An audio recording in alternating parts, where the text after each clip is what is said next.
জুলাই আগস্টে যে মানবতা বিরোধী অপরাধ সংঘটিত হয়েছিল সেগুলোর বিচার প্রক্রিয়া ক্রমান্বয়ে আমরা একটার পর একটা বিচারের আনুষ্ঠানিক যাত্রার মধ্যে প্রবেশ করছি।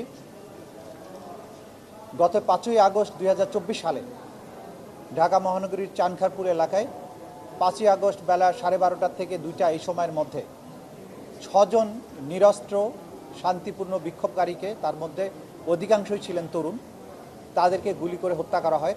যারা সেদিন শহীদ হয়েছিলেন শহীদ শাহরিয়ার খান আনাস, শহীদ জুনায়েদ আহমেদ, শেখ মাহাদি হাসান জুনায়েদ, শহীদ মোহাম্মদ ইয়াকুব, শহীদ মোহাম্মদ রাকিব হাওলাদার, শহীদ ইসমামুল হক, শহীদ মানিক মিয়া ওরফে শাহরি, এই 6 জনকে একটা সংক্ষিপ্ত টাইম ফ্রেমের মধ্যে তদানীন্তন ডিএমপির কমিশনার হাবিবুর রহমানের নির্দেশে, হাবিবুর রহমান আবার শেখ হাসিনা এবং আসাদুজ্জামান খান কামাল এবং পুলিশের আইজিপির মাধ্যমে নির্দেশিত হয়েছিলেন। তারা সেখানে ওয়্যারলেস মেসেজের মাধ্যমে হাবিবুর রহমান লেথাল ওয়েপন ব্যবহার করে গুলি করে যে শেখ হাসিনার নির্দেশ ছিল সেটাকে কমিউনিকেট করেন এবং অফিসারদেরকে নির্দেশ দেন গুলি বর্ষণের জন্য।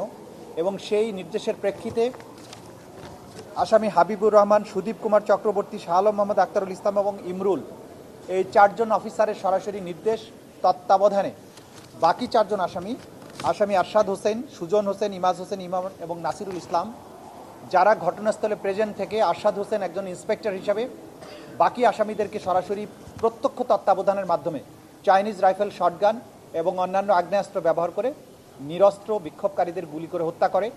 এবং তাদের এই যে হত্যাকাণ্ডের যে দৃশ্য, হত্যাকাণ্ড চলাকালীন সময় তাদের পুরো এই ঘটনাগুলো বিভিন্নভাবে ভিডিওগ্রাফড হয়ে যায়। টেলিভিশন, সামাজিক যোগাযোগ মাধ্যম সহ বিভিন্ন মাধ্যমে তাদের এই হত্যাকাণ্ড সংগঠিত করার দৃশ্যগুলো গোটা দুনিয়া এটা দেখতে পায়। তাদের বিরুদ্ধে দীর্ঘ তদন্ত শেষে চার্জশিট দাখিল করা হয়। চার্জশিট দাখিলের পরে আনুষ্ঠানিক অভিযোগে আমলে নেওয়া হয়।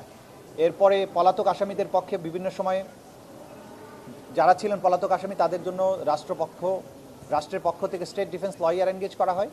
এবং যারা উপস্থিত আছেন, আজকে 4 জন উপস্থিত ছিলেন, আসামি আরশাদ হোসেন, সুজন হোসেন, ইমাজ হোসেন ইমন এবং নাসিরুল ইসলাম, তারা আদালতে উপস্থিত ছিলেন, তাদের আইনজীবীরা ছিল।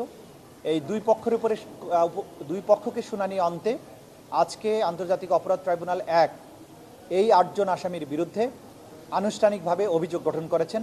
অভিযোগটা হচ্ছে 5ই আগস্ট 2024 সালে ঢাকা মহানগরীর চানখারপুর এলাকায় মানবতা বিরোধী অপরাধ সংগঠনের মাধ্যমে 6 জন তরুণকে গুলি করে হত্যা করা।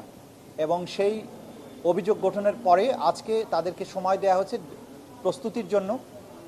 আগামী 10 আগস্ট তারিখে প্রসিকিউশনের পক্ষে আনুষ্ঠানিক যে অভিযোগের পরে যে ওপেনিং স্টেটমেন্ট বলে, সেই স্টেটমেন্টের জন্য দিন ধার্য করা হয়েছে। এবং 11ই আগস্ট থেকে এই মামলার আনুষ্ঠানিক সাক্ষ্য গ্রহণ শুরু হবে এবং সেই দিন প্রথম সাক্ষ্য গ্রহণ অনুষ্ঠিত হবে।